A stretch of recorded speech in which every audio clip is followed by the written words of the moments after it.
사랑과 자비가 풍성하신 하나님 아버지, 오늘도 저희들을 주님의 전으로 불러주시고 이 거룩한 수요 예배 자리로 우리 한 사람 한 사람을 인도해 주심을 진심으로 감사를 드립니다. 세상 속에서 지치고 상한 심령을 이끌고 오직 주님만이 소망이요 이루시기에 주님의 얼굴을 구하고자 주의 전에 나왔사오니 주님, 저희들이 드리는 예배를 기뻐 받아 주시옵소서.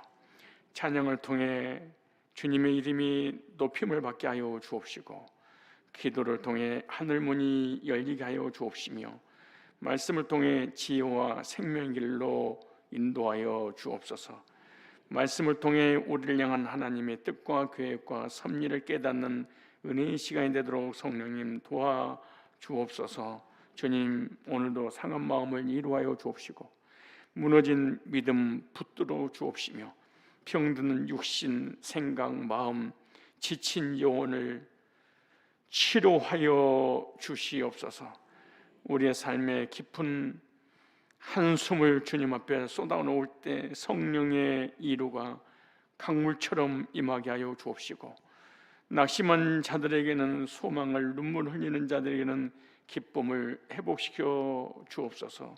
이 예배 오직 주님께만 영광이 되게 하시고 참여한 사랑하는 모든 성도들에게는 은혜와 평강과 기쁨이 충만하게 하여 주옵시되, 하늘에서 주시고자 하는 메시지가 우리의 심령 속에 잘 박힌 못처럼 박히는 은혜의 시간 되게 하시고 깨닫고 적용하는 시간이 되게 하여 주옵소서.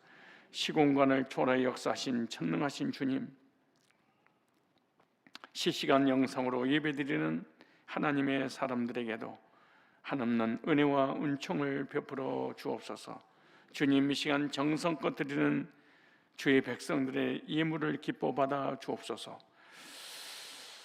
우리의 손에 있는 것을 드리는 것이 아니라 내 마음의 중심을 드리는 믿음의 예물 되게 하여 주옵시고, 세상의 보배보다 더 주 예수를 가장 귀히 여기는 마음으로 드리게 하여 주시옵소서.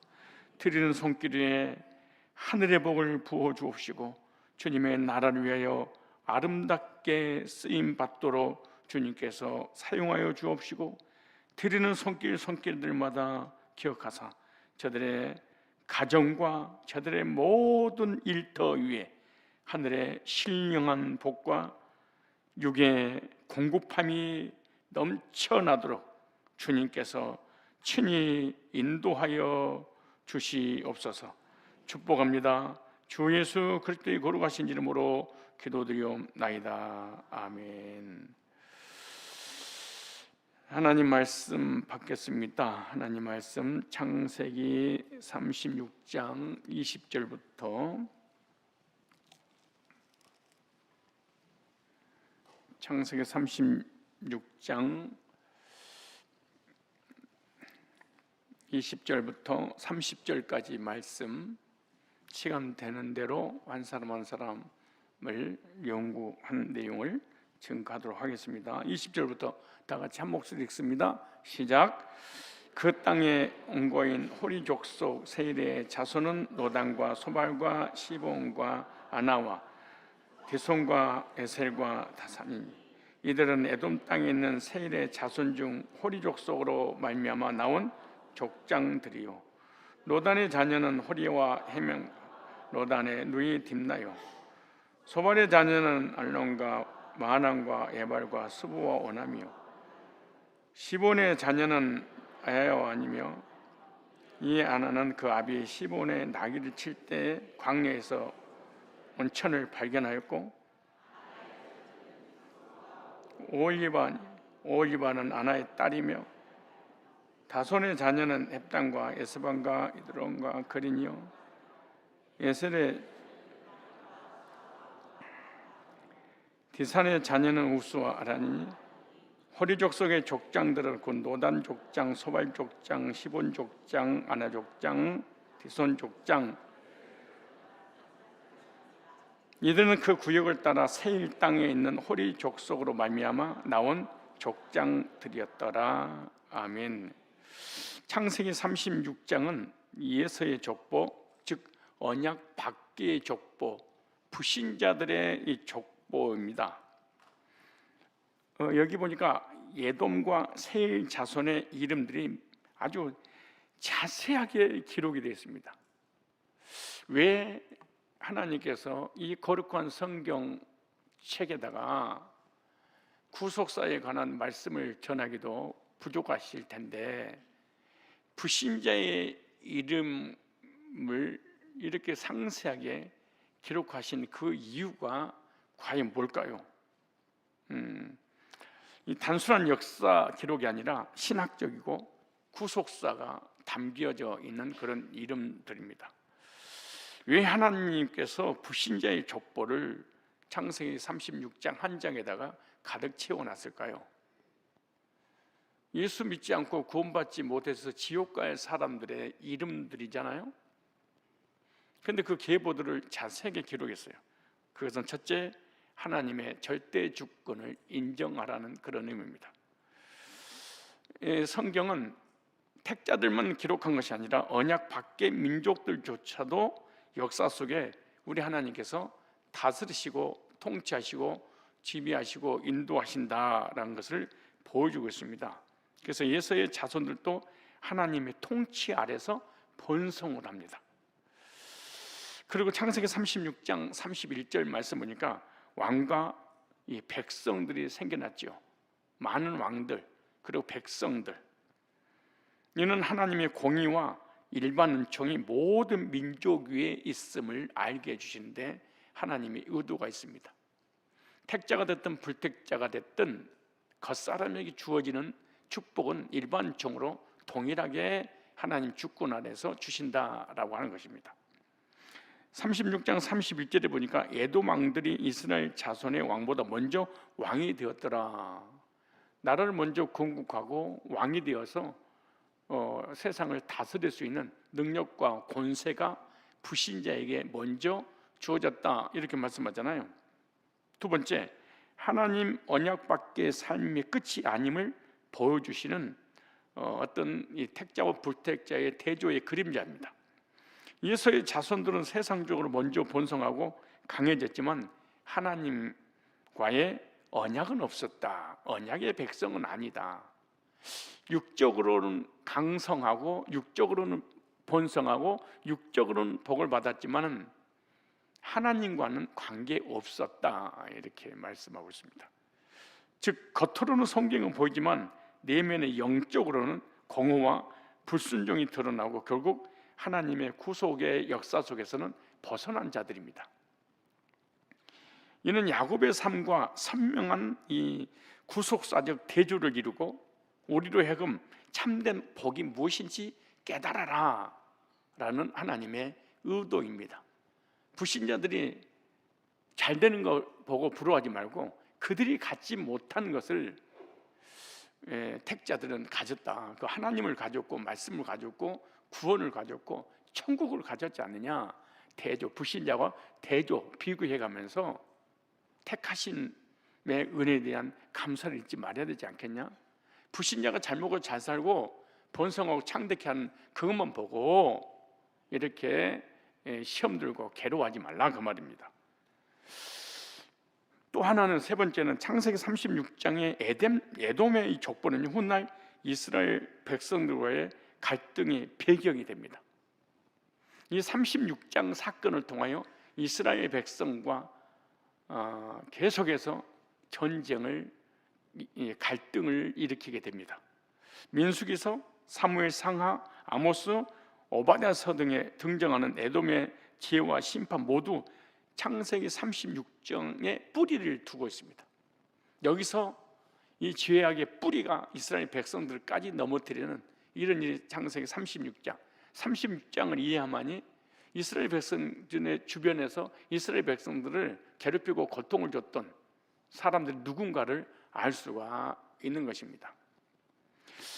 하나님의 구속의 역사는 혈연이 아닌 믿음으로 이어짐을 강조하고 있는 내용 중에 하나입니다. 마지막 네 번째로 성경은 모든 인생을 기억하시되 생명책에 기록될 자를 구별하신다. 택자와 불택자가 섞여서 이 세상에 살고 있지만 천국 갈 사람, 지옥 갈 사람들을 하나님은 구별해 놓으신다, 그렇게 말하죠. 그래도 주님은 불신자들도 일반 은총으로 인도하긴 합니다. 그러나 그들의 이름이 생명책에는 기록될 수는 없습니다. 생명책에 이름이 기록된 사람들은 창세전에 그리스도 안에서 택하심을 따라 복음으로 구원받은 사람들에게만 해당되는 거죠. 그래서 창세기 36장 결국 인간의 이름이 어디에 기록되었는가 하는 것을 너희들은 묵상하거라, 하나님의 택자들에게, 불신자들 통하여 주시고자 하는 메시지입니다. 그래서 계시록 20장 15절 그러니까 누구든지 생명책에 기록되지 못한 자는 불못에 던지우리라. 창세기 36장의 족보는 단 한 사람도 빠짐없이 다 지옥 가는 백성들입니다. 왜? 생명책에 기록되지 않았기 때문에 그렇습니다. 그래서 창세기 36장은 우리에게 주시고자 하는 기운이 있을 거 아니에요, 메시지가 있을 거 아니에요. 그것은 예수의 족보는 언약 밖의 족보란다, 야곱의 족보는 언약 안에 있는 족보란다. 언약 밖에 세상 권세, 겉으로는 아주 화려하고 찬란하고 강합니다. 그런데 언약 안의 백성들은 작지만 힘이 없지만 하나님의 언약의 계보를 이어가고 있다, 이렇게 메시지가 우리에게 주시고 있습니다. 그러면서 말씀합니다. 나의 이름은 어디에 기록됐을까? 창세기 36장을 묵상하면서 내 이름은 어디에 기록이 되었을까요? 여러분 묻겠습니다. 여러분들의 이름은 어디에 기록되어 있을까라고 생각이 들어지십니까? 생명책에 여러분의 이름이 기록되어 있습니까? 불신자가 잘 먹고 잘 살고 성공하는 그런 모습을 보면서 부러워서 어쩔 줄 몰라 시험 드는 그런 일이 없기를 부탁을 드리겠습니다. 그래서 오늘은 창세기 36장 20절로 30절 우리가 봉독했던 그 내용을 가지고 육적 계보인 세일의 자손들의 특징들을 한번 살펴보겠습니다. 이 창세기 36장을 대충 이름만, 시간이 없으니까 36장을 이런 의미가 있습니다 라고 넘어가려고 하다가 연구하면 연구할수록 이 한 사람만 연구해도 1시간 설교가 부족하겠다라는 생각을 하게 됐습니다. 자, 창세기 36장 20절로 21절입니다.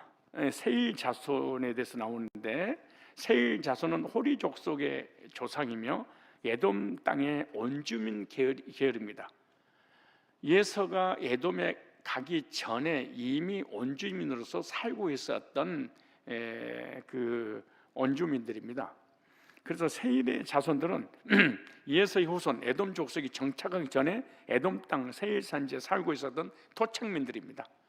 근데 이쪽으로 예서가 엄청난 재물과 권력과 군대를 끌고 가서 여기를 점령하고 자기 땅으로 소유하고 자기 노예로 부리기 시작을 합니다. 그래서 세일이라는 단어가 쉐일이라는 원래 히브리어입니다. 쉐일. 여러분 이걸 자꾸 어떻게 읽어야 될지 궁금해하는 사람이 있는데, 우리 한국은 이렇게 쉐일 오른쪽에서 왼쪽으로 읽지만 히브리어는 좌쪽에서 오른쪽으로 읽는 거예요. 쓰는 것도 왼쪽에서 오른쪽으로 쓰는 거예요. 이렇게 쓰는 거예요. 쉐일. 근데 내가 말로 읽을 때는 그냥 쉐일 그럴 때 오른쪽에서 왼쪽에서 읽었는데 여러분들 느끼는 오른쪽에 있는 것처럼 느끼는 게 되는 거예요. 무슨 말 이해 가요? 이해할 거 없어. 그냥 하지 마. 쉐일, 이거 알 것도 없습니다. 쉐일. 쉐일이란 이 뜻은 털이 많은 자, 거칠은 산, 숲이 우거진 곳, 이런 의미를 가지고 있습니다. 여기 지도가 쭉 그려져 있는데 바로 세일산에서 호리 족속에 살고 있는 그런 지역을 얘기합니다. 애굽 시내 산보 쭉 이렇게 가나안까지 연결되는 그 중간에 있죠. 그래서 호리 족속, 가나안 토착 부족 중 하나입니다. 그래서 세일 산지 세일산은 지금 에돔 땅인데 오늘날 요르단 남부 지역입니다. 성지 순례를 가게 되면은 이집트에서 요르단으로 이스라엘로, 이집트에서 이스라엘에서 요르단으로, 이스라엘 백성들이 38년 가까이 머물러 있었던 곳이 거의 이 요르단 지역이기 때문에 요르단 한 곳만 성지 순례 가더라도 2주 동안 다 보지 못하고 성경 역사를 다 경험하지 못합니다. 그래서 오늘 그 당시에 예서의 후손들이 세일에 쳐들어가서 점령했는데 그때 곳을 에돔, 지금은 요르단으로 바뀌었습니다. 요르단.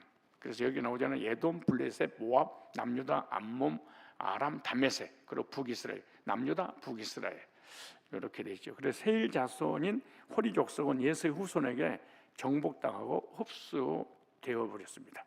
신명기 2장 12절에 호리 사람도 세일에 거하였더니 예서의 자손이 그들을 멸하고 대신하여 그 땅에 거하였으니 이스라엘이 여호와의 주신 기업의 땅에서 행한 것과 일반이었더라.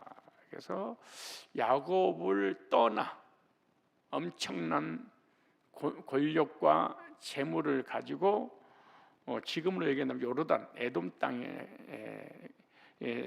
세일산에 가서 거기서 점령하는데 예서의 별명이 에돔이니까 예서가 이곳 사니까 에돔이라고 이름을 칭한 거예요. 그래서 에돔이라는 곳은 붉은 땅입니다. 에돔의 성지순례를 가봤는데 거의 땅이 다 밝았습니다. 왜냐? 팥죽 한 그릇으로 장자명물을 팔아버리는 예서의 별명인 에돔이 거기 살고 있기 때문에 땅도 실제로 벽이고 다 온통 빨갛게 되어 있습니다. 언제 시간이 되면은 한번 요르단 개인적으로 다녀오십시오. 확인 한번 해봐도 괜찮습니다. 이걸 가지고 구속사적인 의미를 보겠습니다. 세일 자손은 육적 계보의 상징입니다. 세일 자손은 하나님의 언약과 무관한 민족이며 땅의 주인처럼 보였으나 결국 사라져버린 자들이다. 영원하지 못한 자들. 이 땅에서는 어마어마한 복을 일반 은총을 받았지만 내세에는 하나님과 전혀 관계없는 그런 존재가 바로 세일 자손입니다. 하나님의 언약 백성이 아닌 육신의 혈통에 속한 자들로서 일시적인 권세와 명예를 누렸지만 영원한 구속사 안에서는 잊혀져 버린 사람이었다. 이걸 하나님께서 불신자들을 통해서 우리에게 보여주고자 하는 메시지입니다. 그래서 불신자들의 세상을 거의 불신자가 다스리고 통치하고 권력과 권세를 누리고 있다, 그렇게 생각하시면 됩니다. 언제든지 세상의 왕들이, 하나님과 전혀 관계없는 사람들이 하나님 백성들과 함께 다스리고 통치하기도 하죠. 그래서 악한 왕도 있고 선한 왕도 있고, 선한 왕이 있으면 하나님 백성들은 평안하게 하나님 섬기고, 악한 왕이 나오면 하나님 백성은 온갖 고난과 핍박과 박해 속에서 하나님을 섬길 수밖에 없게 되는 것이죠. 그래서 세일의 자손 위에 예서가 정착을 하게 되는데, 세일 자손 위에 야곱의 형의 후손이 정착하고 왕국을 세웠습니다. 그래서 예서와 세일 자손들 둘 다 하나님의 언약 계보 밖에 있습니다. 만약에 미국이 우리 한국을 점령했었다면 얼마나 좋았을까? 일본이 점령하는 바람에 영어 한마디 못하고 지금까지 이 모양 요꼴이 되었습니다. 미국이 만약에 한국을 점령했었다면 우리는 기독교 국가가 명실상부 되었을 것입니다. 복음으로 세계를 뒤집으려고 나라를 세운 미국이기 때문에 그렇습니다. 만약에 야곱이 이 세일이라고 하는 이 곳을 점령했었다면 이 놀라운 구속의 복음이 전파되지 않았을까? 그런데 언약 밖에 있는 예서가 점령을 하는 바람에 예서에 영향받아서 세일 사는 모든 사람들이 다 불신자가 되고 우상숭배하고 하나님 떠나서 언약 밖의 백성으로서의 예서에 영향받아서 결국 예서와 함께 멸망을 받게 되는 것입니다. 그러면 우리의 삶에 있어서 중요한 게 누구를 만나서 어떤 영향을 받느냐, 너무나 중요한 것입니다. 저는 내 프로필에다가 옛날에 이런 글귀를 써 올려놨습니다.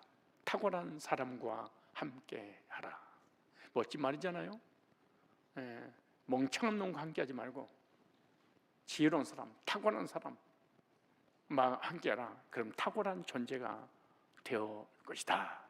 우리가 발전하고 성장하고 성숙하지 못하느냐, 우리 주변의 사람들을 보면 거의가 다 고놈끼리 모여서 고놈끼리 얘기하다 보니까 고놈이 돼가지고 전혀 별배질 없는 인생으로 살아가게 되는 거죠. 그러나 탁월한 사람과 함께하면 그 사람의 그 영향이 내게 오기 때문에 나도 그 사람화가 되기 때문에 교제가, 만남이 너무나 중요한 것입니다. 머리 좋은 사람 만나지 말고 정말 그 머리를 감성으로 와서 서로의 어떤 교제가 이루어지고 그 사람이 가지고 있는 아름다운 것들을 함께 나누는, 이 만약에 예서가 이곳에 가지 않았었다면 이들이 어떻게 됐을까? 그렇잖아요. 이는 하나님 없는 통치의 확장을 보여주고, 하나님이 없어도 언약 밖의 사람도 하나님 믿지 않아도 얼마든지 세상에서 부경화를 누리며 살아갈 수 있구나. 그래서 하나님 언약 밖에 있는 세상의 권세와 명예를 이렇게 상징하는 것이 세일의 자손 위에 예서가 정착한 내용입니다. 적용을 해볼까요? 세일 자손처럼 세상의 자리를 지키려 하다가 하나님 뜻에서 벗어난 삶을 예서처럼 살고 있지 않는가. 우리가 하나님을 떠나고 예배를 떠나고 신앙생활을 이렇게 하찮게 하거나 우리가 하나님 나라를 위해 선신하지 못한 이유가 과연 뭘까요? 바로 하나님의 뜻에서 벗어난 예서 같은 삶을 살고자 해서 그런 것입니다. 육신의 혈통과 인간적 조건이 아니라 하나님의 언약에 속한 자로 살아가고 있는가? 야곱처럼 살고 있는가? 예서처럼 살고 있는가? 야곱처럼 사는 것이 너무 답답해서 예배드리고 제단을 쌓고 기도하고 헌신하고 여호와여 하나님만 섬기는 것이 너무나 허잡해 보이고 세상은 너무 아름답고 계속해서 세상의 친구들은 발전하고 돈을 벌고 지식을 쌓고 세상에서 성공하는 것 같은데 나는 거기에 빗대서 보니까 그렇지 못한 내 자신을 보고 하나님을 떠나려고 하고 있지 않는가. 눈에 보이는 땅과 권세보다 하늘의 기업과 영원한 나를 더 사모하고 있는가. 그래서 찬송가를 나의 영원하신 기업 생명보다 귀하다 이런 찬송 있잖아요. 뿐만 아니라 내 이름이 생명책에 기록이 되었을까.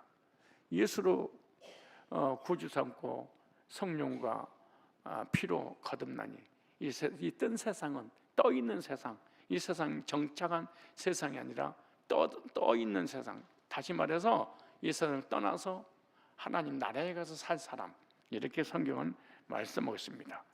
한 번만 읽어볼까요? 시작. 눈에 보이는 땅과 권세보다 하늘의 기업과 영원한 나라를 더 사모하고 있는가.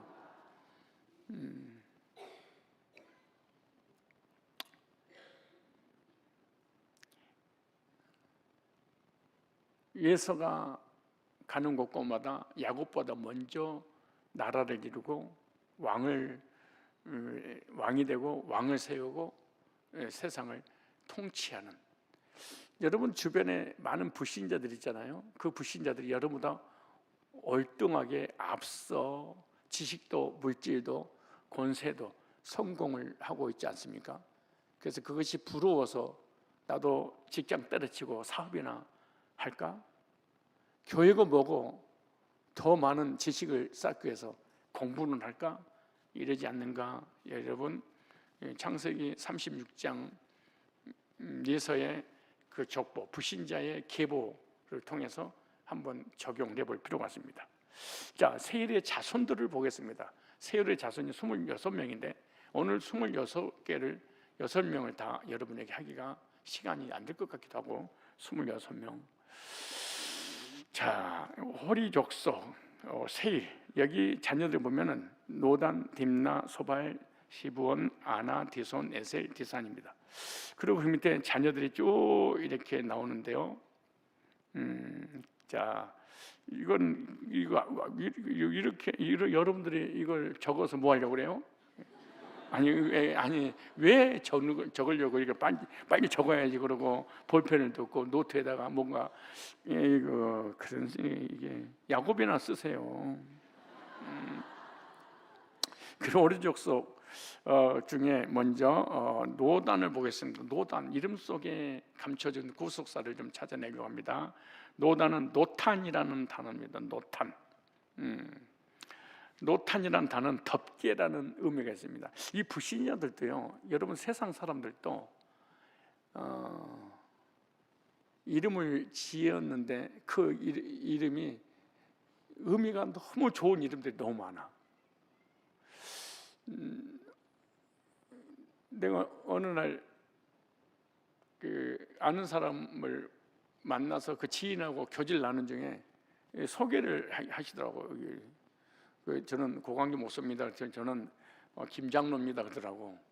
아니, 장로님이세요? 아니, 어느 교회 장로님이세요? 그때 제 이름이 장로라니까요. 나 깜짝 놀랐어요. 실제로 우리 아내랑 같이 가서 그분을 만났는데 이름이 장로래. 김장로래. 그래서 우리 교회 장로인가 그랬더니 참나, 이름 의미가 너무 좋잖아요. 이름 막 반석 뭐 별 좋은 이름이 불신자도 있어요. 여기 노탄이라는 덮개라는 의미입니다. 네, 노탄에서 왔는데요. 이 히브리어로 노탄은 그 루트에서 왔습니다. 루트, 감싸다, 덮어 싸다, 이런 의미입니다. 노탄의 언어적 의미를 보면요, 보세요. 성경에서 덮개는 하나님의 은혜의 보호, 죄를 가리는 속죄 개념입니다. 속죄소를 히브리어로 카파로레트라는 단어입니다. 카파로테. 이 카파로레트는 죄를 덮는 은혜의 상징, 은혜의 보좌, 하나님의 공의를 예수님 피로 덮어서 하나님 은혜를 받고 속죄받고 하나님 만나서 구원받는 놀라운 이름이 바로 카포레트라는 단어입니다. 출애굽기 25장 17절에 정금으로 속죄소를 만들 때, 속죄소는 제물의 피로 덮는 거죠. 그러니까 하나님의 쉽게 얘기하면 공의의 심판을 면하기 위해서 양의 피를 가지고 속죄소, 공의 위에 속죄소다가 뿌림으로 죄산 먹고 의롭다고 인정받아서 구원받는 것이 구속사적인 성경적 우리에게 가져다준 원리죠. 그런데 속죄소는 제물의 피로 덮어버리니까 하나님의 공의 심판에서 벗어나서, 왜? 그 피로 속죄받았으니까 그런 거예요. 왜냐? 레위기 17장 11절 보니까 육체 생명 피에 있습니다. 내가 이 피를 너에게 주어 단에 뿌려 너의 생명을 위해 속하게 하였나니 생명이 피에 있으므로 피가 죄를 속하니라. 그러니까 이 노탄이라고 하는 이 이름의 의미는 너무너무 영적인 구속사적으로 우리에게 임할 수 있는 이름의 의미예요. 우리가 예배 때마다, 기도할 때마다 예수님의 피로, 예수님의 이름으로 하나님의 공의를 만족시킴으로 은혜의 보좌 앞에 나가 속죄받고 은혜받고 구원의 확신을 갖고 감격 속에 살아가는 것이 우리의 일상의 믿음이잖아요. 그런데 이 사람이 우리 일상이, 이 기독교인의 일상의 믿음이 바로 노탄이라는 사람의 이름을 일으켰어요. 나의 모든 언제와 자범죄를 저주받을 것을 하나님의 공의를 이루기 위해서 짐승의 피로 덮어서 나는 죄사 먹고 의롭게 됐어, 이런 의미가 노탄이라는 단어예요. 그래서 노탄은 덮개를 가졌지만 덮지 못한 자의 상징입니다. 덮개를 가지고는 있지만 덮지 못한, 언약 구속사의 바깥에 있는 존재이기 때문에 그런 거예요. 하나님의 언약 안에 있는 자는 보혈의 덮개로 죄를 가리움을 받지만 노다는 이름이 의미와 달리 실제로는 영적인 수치를 드러내고 있습니다. 언제도 해결 안 되고 자범죄도 해결 안 되고 하나님의 공의를 만족시키지 못해서 그 죄가 여전히 드러나 있는 상태, 언약 밖의 사람, 구속사의 바깥에 있는 존재입니다. 그래서 그에게는 외적인 덮개, 혈통, 가문이 있으나 내면에 참된 덮개인 하나님의 은혜, 겉사람으로는 포장됐지만 속사람은 여전히 언제 가운데 있는 사람이 바로 노단입니다. 구속사람은 적용해 볼까요? 노단은 구속사에서 덮지 못한 자, 언약 밖의 존재, 예수 이름을 가졌지만 성경은 있지만 하나님 믿지만은 신앙생활을 하고는 있지만은 예수 피로 내 죄를 덮음 받아서 의롭게 돼서 구원 받은 적이 없는 사람이 노탄이라는 교인입니다.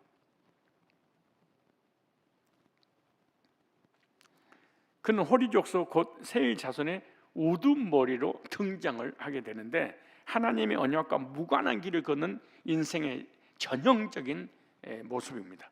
하나님의 은혜의 덮개를 덮지 못하니까 영적인 수치를 가진 자, 이게 노단입니다. 우리가 언제가 됐든 자범죄가 됐든 우리의 죄악의 저주의 수치를 가리우는 유일한 길은 하나님의 사랑으로 말미암아 주어진 예수님의 보혈로 덮어야만이 하나님의 공의를 만족시키고 어렵다고 인정받아서 모든 죄를 덮음으로 구원받게 되는 줄로 믿습니다. 주님의 보혈의 덮개로 죄를 덮어야 하지만 그렇지 못한 자가 바로 노탄이라는 사람입니다. 우리가 신앙생활을 하면서 얼마든지 노탄의 신앙을 이어받을 수 있습니다. 나의 죄악의 수치를 주님 보혈의 덮개로 덮어 의롭게 된 자가 누구냐? 바로 그리스도인입니다. 성도입니다. 성도는 우리의 죄악의 수치를 물러가도록 예수님 보혈로 씻어주시고 하나님 사랑으로 덮어주신 줄로 믿으시기를 축복합니다. 36장 20절에 그 땅의 주민 호리족속 세일의 자손은 노단과 그 다음에 누구예요? 노단과 소발과 시몬과 아나와 소발에 대해서 먼저 하겠습니다. 소발은 쇼발이라는 단어입니다. 쇼발, 흐름, 흘러내림 이런 의미입니다. 쇼발에서 왔는데 어떤 의미를 가지고 있냐? 감싸다, 덮어 싸다, 쇼발 이럽니다. 이 소발의 언어적 의미를 보면 음매하는 소발 얘기, 음매, 소발, 족발 얘기가 아니고 여러분 또 소발 그러니까 이놈 소발 족발이구나 이렇게 문자적으로 흐름 또는 흘러내리는 자 이런 의미예요. 그래서 소발은 그 흐름을 막거나 헛되게 흘려보내는 자로서 복음에 무감각한 육적 인간의 모습을 상징하는 겁니다. 주님의 복음의 말씀을 들어도 한 귀로 듣고 한 귀로 흘려버리는 자 이런 뜻이에요. 그러니까 머릿속에 하나도 구속사의 복음이 한 개도 안 남아나버리는 이런 사람들은 소발의 계보를 이어받은 영적인 후손들입니다. 교회를 다니는데 10년, 20년, 30년, 40년 복음을 듣는데 기억 속에 하나도 안 남고 다 흘러보내버린 사람이 소발입니다. 여러분이 이런 교제 나누지 않습니까? 오늘 돌아가면서 목장님의 때 받은 은혜 함께 나눠볼까요? 라고 하면은 머릿속에 생각은 나는데 말이 안 나와요. 그런 생각이 없는 거예요. 없는 거예요. 내가 문제는 다 아는데 답을 못 쓰겠어요. 그건 빵점이지. 그러니까 다 흘러 떠내려가 버린 거예요.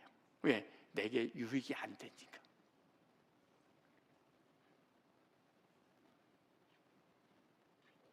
이 사람은 교회를 다니겠지만은 이 소발에 후회됩니다. 이런 사람은 수십 년 동안 복음을 들어도 복음의 의미를, 복음의 내용을, 복음의 적용을 자기에게 할 수가 없습니다. 흘러가 버리니까. 한 귀로 듣고 한 귀로 흘러버리는 줄. 이게 뭐예요? 소발. 왜 성경을 이렇게 불신자를 기록했을까요? 수십 년 교회를 다니는데 소발 같은 신앙을 가지고 있다면 복음을 듣기 위해서 교회에 나오는데 믿음으로 화합되지 못한 것은 자기의 유익이 없습니다. 참 안타까운 일이죠. 그래서 주님의 권면이나 충고나 복음이나 메시지를 들어도 후숙에 보는 자, 이게 소발의 신앙입니다.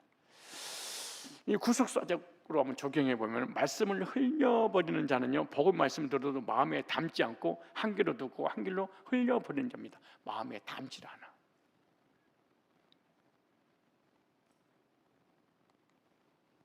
순종하지 않는 자는 주님의 교훈과 책망을 가볍게 여기고 스쳐 지나가는 소리처럼 여기는 것. 영적인 구속사든 삶의 권면이든 이러면 아무리 메시지를 전해도 안 받아들이는, 둘 중에 세 부류의 사람이 있을 거 아니에요. 한 사람은 와, 나에게 주신 메시지야, 그리고 감격하고 감사하고 그 말씀에 순종하고, 어떤 사람은 나 까네, 나 치네, 나 들어가는 소리네, 이런 사람이 있고, 어떤 사람은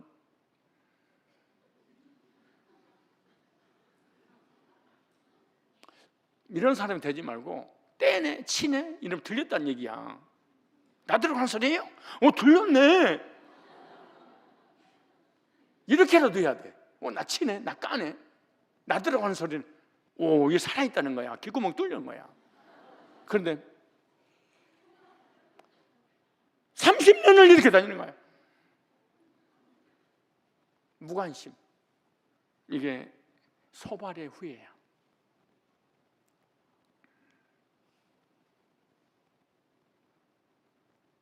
나 이 말씀을 그냥 쓱 읽고 지나가려고 그랬는데 컴퓨터 앉아서 연구를 하는데, 와, 무슨 우리 속에 이 메시지가, 이 소발이, 이 족발이 내 안에 들어왔다가 막 이 족발이, 와, 이게 신자 속에서 구원받은 성도 속에서도 이 족발이 늘 역사한다는 걸 알게 됐어. 이걸 그냥 놓칠 수가 없더라고. 그래서 이거 한 1년 걸릴 것 같더라고요. 이게 36지 끝나는 게 쉽게 아니야.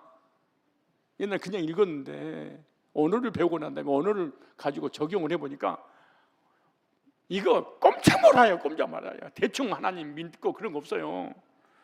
심령이 완악한 자는 외형은 신앙인의 삶을 사는 것 같지만 하나님 말씀에 감동받지도 변화되지 않는 자,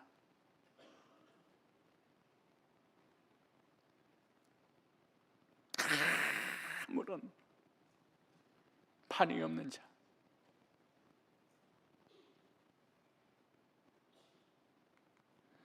말씀의 흐름을 끊는 자는 공동체 안에서 하나님 뜻이 흘러가야 할 때 흐름을 막거나 외면하는 자를 예면하는 거예요. 입혀하는 거예요. 교회 어떤 질서나 복음이 흘러가고 전도가 선교하고 영혼을 구령하고 교회가 부흥될 때 흘러가지 못하도록, 이름은 좋은데 늘 막는 자, 방해하는 자. 적용해 볼까요? 성도 신앙은 어떨까요? 예수 그리스도가 생수의 근원이시며 주님의 말씀을 생명을 살리는 생수처럼 흘려보내야 됩니다. 즉 내 속에서 소화를 하고 다른 사람에게 흘려보낼 줄 아는, 나도 살고 다른 사람을 살릴 줄 아는. 소발은 이론과 지식을 다 가지고 있지만 내가 믿거나 남에게 영향을 끼치지 못하는. 요한복음 7장 38절에 나를 믿는 자는 성경 이런 것 같이 그 배에서 생수의 강이 흘러나리라. 예수 믿고 구원받은 사람은 성령께서 생수의 말씀이 쏟아나도록 흘려보내도록 역사한다는 거죠.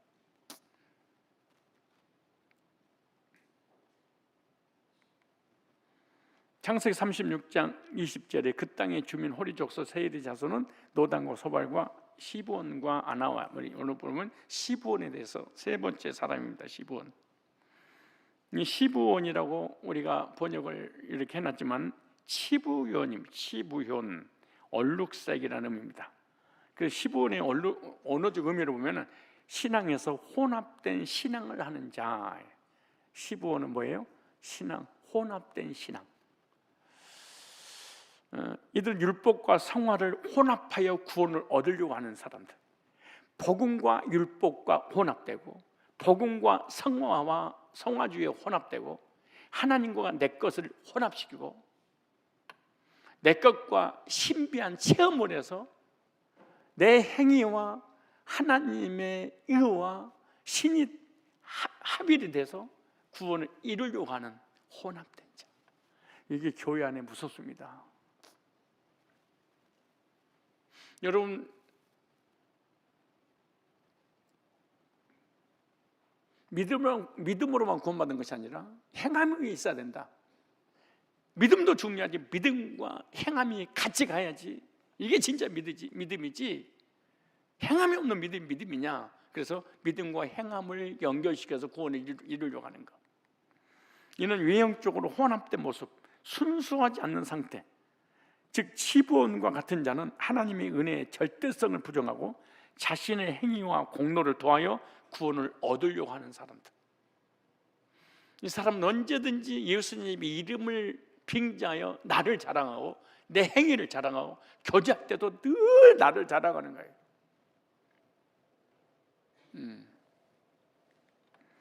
구속사 밖에 있는 길이며 결국 자기의에 빠진 신앙으로 바리새인의 길과 동일한 것입니다. 내 의와 하나님의 의를, 내 행위와 하나님의 의를, 하나님의 십자가의 구속이 부족해서 내 것으로 채워야만이 구원받을 수 있다고 생각하는. 그래서 시부원은 혼합된 신앙으로 순전하지 못한 신앙 태도를 상징하는데, 겉으로는 하나님 믿는다고 하지만 율법의 행위와 인간의 의를 끌어들여 복음과 혼합된 믿음을 가진 자, 복음과 율법으로, 복음과 성화로, 복음과 율법주의로, 복음과 신비주의로 늘 섞어서 연합돼서 하나님 믿는 사람들, 이게 다 교회 안에 있는 거예요. 창세기 36장의 불신자의 이름들은 다 누구 안에 있냐? 내 안에 있고 교회 안에 있고 여러분들의 신앙인지도 몰라요. 성령의 은혜로 시작된 신앙이지만 율법의 행위로 마치려는 혼합 신앙인이 바로 시부원입니다. 갈라디아서 3장 3절에 너희가 이같이 어리석으냐? 성령으로 시작하였다가 이제 육체로 마치겠느냐? 십자가의 구속에 복음으로 구원받는다고 그렇게 가르쳤는데 복음만 가지고 안 된다. 율법을 지키는 행위가 있어야 된다. 행위가 없다면 그 구원이 잘못된 것이다. 그래서 갈라디아 교인들이 성화주의에 빠져버렸습니다. 갈라디아 1장 6절로 7절에 그리스도의 은혜로 너희를 부르신 이를 이같이 속히 떠나 다른 복음을 쫓는 것을 내가 여러분, 다른 복음이 뭐에 있는 것이 아니에요. 믿음으로 구원받은, 은혜로 구원받은 것에 내 행위를 뭐 하는 거예요? 덧붙이는 거예요. 이것이 다른 복음이에요. 100% 순수한 복음이어야 되는데 그 복음이 부족해서 내가 도와야 되겠다, 이것이 다른 복음입니다. 다른 복음 없나니 다만 어떤 사람 너희를 요란케 하며 그리스도의 복음을 변화람이라.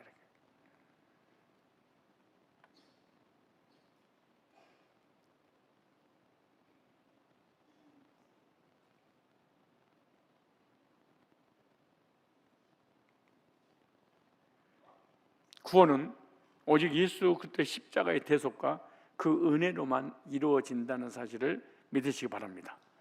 그래서 에베소서 2장 8절 9절에 너희가 그 은혜를 인하여 믿음으로 말미암아 구원을 얻었나니 이것이 너희에게서 난 것이 아니요 하나님의 선물이라. 율법주의, 성화주의, 신비주의, 이 성경 구절을 찢어버리고 싶을 생각이 들 겁니다. 무슨 이런 말씀을 성경 기록해 놨어? 행함이 없는 믿음은 죽은 믿음인데 말이야. 행함으로 구원을 이루어 나가야 되는데 구원은 은혜로 받다니. 세상에 공짜가 어디 있어? 값싼 구원이야? 그리고 막 이렇게 은혜로 구원받은 것을 비방하고 정죄하는 이단들이 얼마나 많습니까? 행위에서 난 것이 아닌 이는 누구든지 자랑치 못하게 하랍니다. 창세기 36장 20절을 보겠습니다. 그 땅 주민 호리 족속 세대 자손 노단과 소발과 시므온과 아나와 이제 아나는 히브리어로 똑같습니다. 아나. 여러분들 창세기 36장은 다 히브리어로 지금 읽고 있는 거예요. 여러분이 여러분의 실력을 인정할 때가 됐습니다. 내가 아까 창세기 36장 히브리어로 내가 성경을 읽었구나. 깜짝 놀랄 일입니다. 여러분 인정하지 않으려고 그러는데 하셔도 괜찮아요. 대답하세요. 응답하세요. 대답하다, 응답하다, 회신하다, 이 말이 아나라는 단어입니다. 아나의 언어적 의미를 보면 하나님께서 말씀을 하시면 말 대답을 하면서 말씀에 토를 다는 자를 의미하는. 참, 이거요.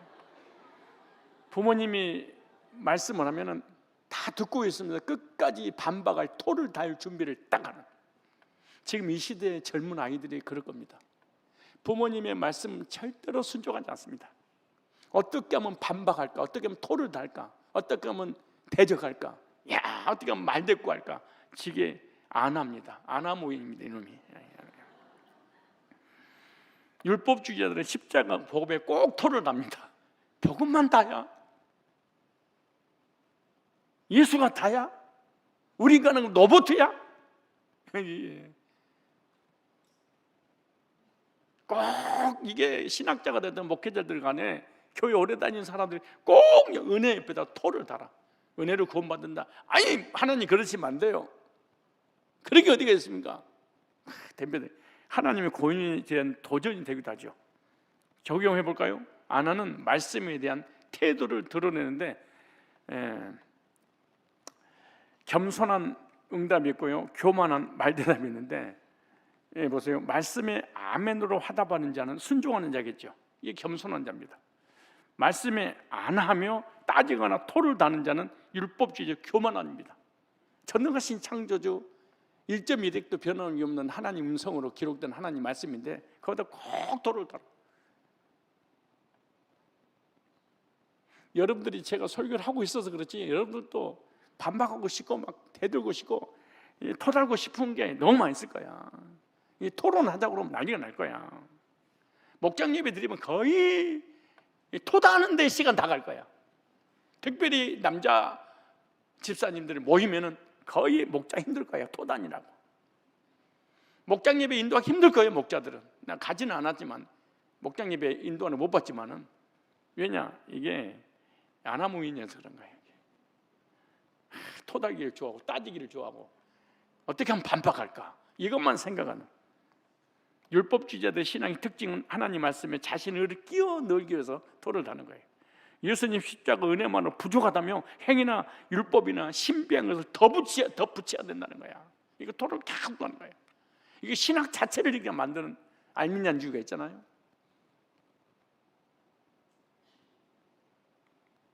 이들은 결국 십자가 복음을 회방하는 자들입니다. 갈라디아서 2장 21절에 보니까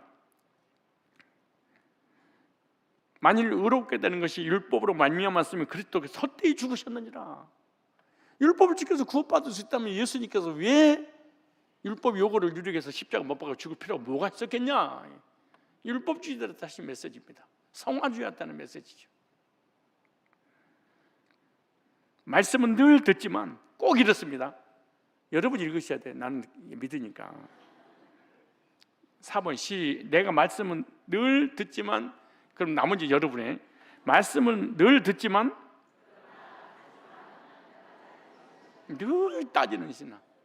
이 사람 신앙 부정적이고 비판적인 신앙.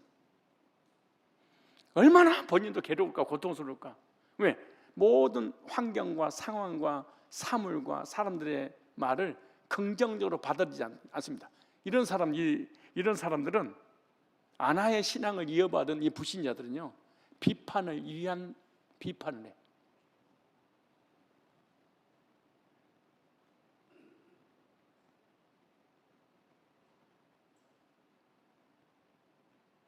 주변 사람 얼마나 피곤하고 힘들겠습니까? 부정적이니까. 매사에 부정적. 자기에도 부정적이고 하나님에도 부정적이고 말씀에도 부정적이고 사람에도 부정적이고 공동체 안에서도 부정적이고 다 부정적이에요. 정말로 피곤해. 이 사람은 뭐예요? 아나의 영적 계보를 이어받은 후손이어서 그래.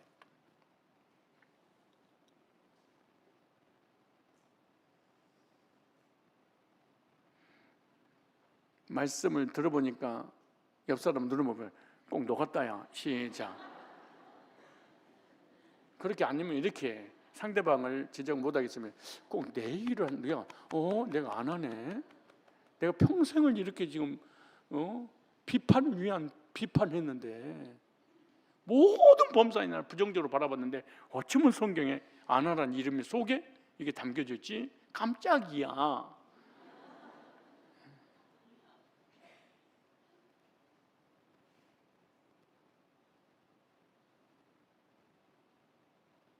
하나님은 저에게 긍정의 은사를 주신 것 같아요.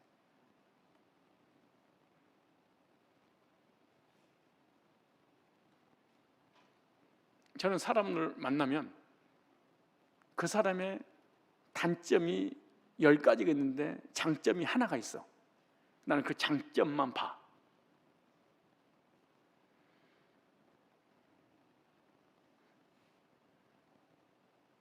그 좋은 것 하나만 나는 칭찬해.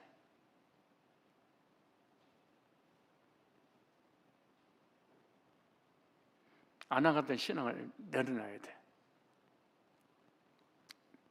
왜 그랬을까? 따지는 신앙을 가져도 안 돼. 회사에서도 마찬가지고, 직장에서도 마찬가지고, 가정에서도 마찬가지고, 교회에서도 마찬가지야. 어떤 공동체 안에서도 늘 따지기 좋아해. 여러분, 뛰어다니는 말 있잖아요. 말이 제일로 싫은 게 뭔지 아세요? 말 꼬리 붙잡고 늘어지면요 뒷발로 차버려. 앞뒤 다 빼버리고 끝으로 딱 잡고 늘어져가지고 말을 만들어내는 사람. 다음, 여러분이 기분 나쁠 거야. 다 이제 들키니까 다 들키는 거야.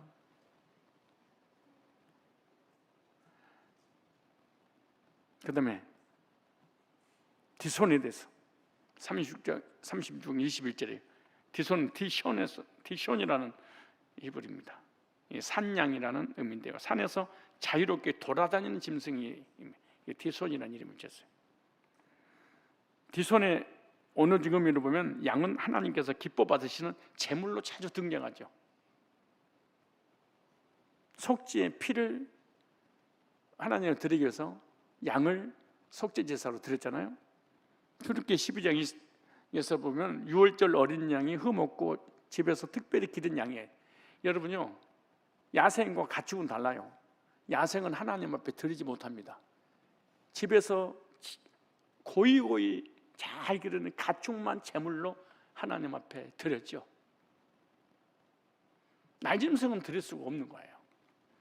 제사로 드릴 양은 구별되고 관리된 상태여야 함을 보여주고 있는 내용인데, 산양은 들에서 자유롭게 자라며 길들이지 않는 상태를 의미한 거예요. 길들이지 않는, 제물로 드릴 수 없는 부정한 상태를 나타내는 것인데, 하나님 앞에 거룩한 제물은 집에서 특별히 관리하여 드리는 양이어야 됩니다.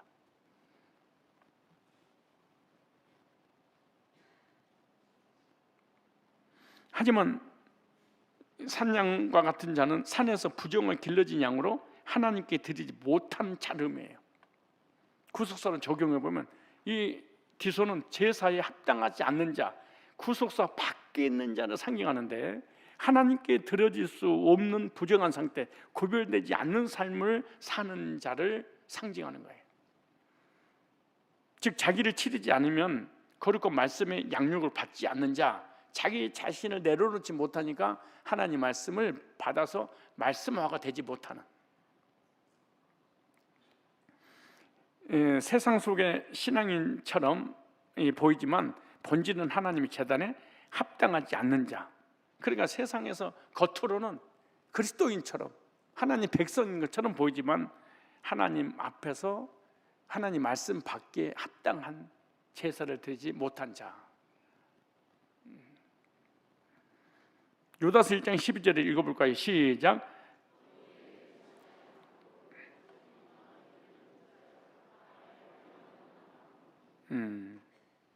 디소는 구속사적으로 하나님께 드릴 수 없는 상태입니다. 거룩하게 관리되지 않고 자기 뜻대로 사는 사람, 자기 고집대로 사는 사람, 자기 견해대로 사는 사람, 하나님 말씀 앞에 조금도 양보를 할 수 없는 사람. 공동체가 됐든 하나님 안에서 됐든 자기의 뜻을 끝까지 관철시키려고 하고 내 자신을 하나님의 말씀 앞에 예속시키려고 하지 않는 자들, 이게 디손의 신앙을 이어받은 것입니다. 그런데 겉으로는 하나님 믿어, 신앙인이야, 믿음이 있어 보여. 그런데 실제로는 하나님과 무관한, 이들의 신앙의 외형은 갖추었으나 하나님 앞에서 거룩한 산 제물로 드려질 준비가 되지 않는 자. 예수님께서 마태복음 25장에 양과 염소를 나누시며 오른편의 양은 축복받은 자로 왼편의 염소는 저주받은 자로 말씀하셨죠. 오른편에 있는 자들은 영원한 천국으로 인도하신다고 그러고, 왼편에 있는 자들은 마태복음 25장 40절에 사단을 멸하기 위해 준비된 지옥으로 사단과 함께 간다, 이렇게 말씀하고 있잖아요. 염소는 산양과 같은 부류로 이해할 수 있으며 하나님께 드리지 못한 상태의 영혼을 상징하는 겁니다. 예수 안에서 하나님 앞에 온전히 드려지지 못한. 장로님들 다 잡으려니까 재미가 없네. 장로님 눈을 다 뜨고 좀 드려야 되는데 시작하니까 장시간 놀아버렸나. 다섯 번째, 시작. 디소는 하나님께 제물로 드려줄 수 없는 들에서 방치된 산양과 같은 자로 하나님의 구속 역사에 벗어나 자기 뜻대로 살아가는 자를 의미한다. 절대로 하나님의 구속사 앞에서 순종하지 않는, 구속사의 말씀을 받아들이지 않는, 자기 멋대로 교회에서 행동하는, 자기 멋대로 신앙생활하는, 이게 디손의 신앙을 이어받은 겁니다. 성도 신앙은 어때야 될까요? 산양과 같이 들에서 방황하며 자기 중심적으로 사는 신앙이 아니라 주의 손에 의해 기르고 구별된 양으로 예수님 음성을 듣고 다른 양이 더해야 될 줄로 믿습니다. 언제든지 하나님 말씀 앞에 내 뜻과 견해를 예속시키시고 하나님 뜻을 받아들여서 그 말씀에 순종하고 공동체로 해서 살아가는, 집에서 길들여질 가축이 되어야지, 뛰어다니는 야생마처럼 자기 뜻과 자기 견해를 펼치려고 하는 이 공동체 안에서 이루어지는 것, 이것은 누구예요? 디손과 같은 자가 되어버리고 마는 거예요. 이 디손과 같은 자는 공동체에서 연합이 안 됩니다. 왜? 자기의 주관이 너무 분명하니까. 자기 뜻이 너무 견고해요. 그래서 연합이 안 돼. 이게 무서운 건 사실.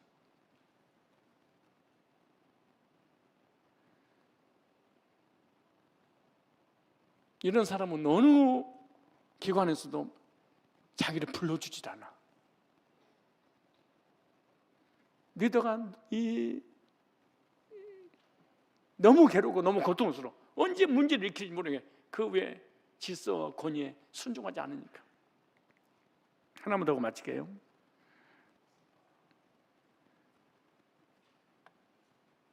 여기 에셀에 대해서, 에체르라는 단어입니다. 보배. 에셀의 원어적 의미를 보면 마음을 영적인 그리스도의 보화로 채우는 것이 아니라 세상의 정욕의 보화로 채우는 자들을 에셀의 신앙이다, 이렇게 말하는 겁니다. 적용해보면 보배라는 뜻은 영적으로 두 가지 방향으로 갈라지는데, 하늘의 보배로 채우는 자로 예수 그리스도를 자신의 보배입니다. 골로새 2장 3절을 보니까 그 안에는 지혜와 지식의 모든 보화가 감춰져 있느니라. 그리스도 안에는, 그러니까 그리스도를 나의 보물로, 나의 보화로, 하늘의 것으로 내 것을 나의 보화로, 보배로 여기고 있는가? 아니면 세상 것을 나의 보화로 여기고 있는가? 그 말입니다. 성도 신앙, 성도는 마음을 예수님 말씀, 예수님께서 전해주신 복음, 진리로 마음속에 가득 채워야 될 줄 믿습니다. 마태복음 13장 34절을 보니까 천국은 밭에 감추인 보화 같으니 사람 일을 발견하여 숨겨두고 기뻐하며 돌아가서 자기의 소유를 다 팔아 그 밭을 샀느니라. 복음을, 하나님 말씀을, 주님을 채우는 사람, 아니면 세상의 정욕으로 채운, 무엇을 먹을까, 무엇을 입을까, 무엇을 마실까로 가득 채우려고 하는 사람, 돈이나 명예나 권력이나 쾌락 등의 세상의 보배로 마음을 채운 자는 영적으로 어두운 자입니다. 디모데전서 6장 10절에 돈을 사랑하면 일만하게 뿌리가 되라니. 돈이 나쁜 게 아니에요. 돈 모으는 재미로, 돈 때문에 이렇게 근심 걱정 염려하는 사람들은 돈을 숭배하는 우상 숭배자들입니다.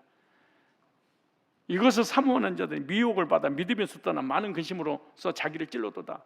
그리스도인이 말씀으로, 복음으로, 천국으로, 하나님 것으로 채워야 되는데 세상 것으로 채우려고 하다가 결국 하나님을 떠나게 돼버립니다. 여러분, 우리가 왜 신앙생활을 제대로 하지 못할까요? 왜 하나님 떠난 이유가 뭘까요? 세속적인 것을 채우려고 하다.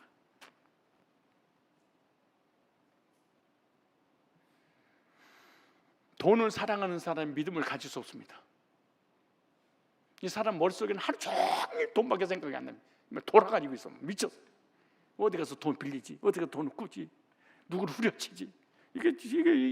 이 보배를 하나님 것으로 채워야 되는데 전부 다 세상 것으로 채우려고 교회 와서도 호심탐탐 노리는 거지. 에셀은 구속사적으로 무엇이 당신의 보배인가라는 질문을 던집니다. 너의 보배는 뭐니? 땅의 것이야, 하늘의 것이야, 육신의 것이야, 영적인 것이야. 뭐를 채우려고 세상 보배를, 부활을 채우려고 하는 거야? 하늘의 보배를 채우려고 하는 거야? 이 에셀이 우리에게 주어진 메시지입니다. 기도하겠습니다. 거룩하신 하나님 아버지, 오늘 말씀을 통해 하나님의 언약 밖에서 살다가 사라진 새 자손들의 모습을 보며 오늘날 우리들의 신앙의 모습을 돌아볼 수 있도록 말씀으로 깨닫게 주셔서 감사합니다. 이름은 덮개요, 보배요, 흐름이라 해도 실상은 예수님의 구속의 보혈로 죄를 덮지 못하고 세상의 보배를 좇으며 생명의 말씀을 흘려버리는 어리석은 자로 순간순간 우리가 살았음을 이 시간 고백합니다. 주님, 우리가 노단처럼 하나님의 은혜에 덮개 없이 수치 가운데 있지 않도록 주님 도와주옵소서. 소발처럼 복음의 말씀을 흘려버리지 않고 생수로 받아들이게 하여 주시옵소서. 시므온처럼 혼합된 신앙이 아니라 오직 예수 그리스도의 십자가의 구속에 순전한 복음 위에 든든하게 서는 저희들이 되게 하여 주옵소서. 아나처럼 말씀에 말대답하지 않고 아멘으로 화답하며 말씀에 순종하는 순종의 자녀들 되게 하여 주옵소서. 디손과 타산처럼 들여서 방황하는 신앙이 아니라 주님의 손에 길러지는 거룩한 주의 양들이 되게 하여 주옵소서. 에셀처럼 세상의 보화를 좇지 않고 그리스도를 내 마음에 보배로 삼을 수 있도록 성령님 우리를 주관하시고 인도하여 주옵소서. 이 시간 불신자의 이름 속에 하나님께서 주신 메시지를 받았사오니 긍정적인 면에서 믿음으로 받아들이고 부정적인 것들은 우리 속에서 과감히 내려놓고 하나님께서 기뻐하시는 생명의 족보 야곱의 족보의 계열에 들어가 있다는 확신을 가지고 믿음으로 살아갈 수 있도록 인도하여 주시옵소서. 주 예수 그리스도의 거룩하신 이름으로 기도드리옵나이다. 아멘. 이제는 우리 주 예수 그리스도의 구속의 은혜와 하나님 아버지의 크신 사랑하심과 성령님의 감화, 교제, 이루하심이 하나님의 사랑과 예수님의 구속사의 빛 안에서 하나님의 언약 백성으로 살아가기를 결단하는 사랑하는 모든 성도들과 그 가정과 삶의 자리 위에 실시간 영상으로 전 세계 전국에서 함께 예배드리는 하나님의 사람들 위해 지금부터 영원토록 항상 함께 있을지어다. 아멘.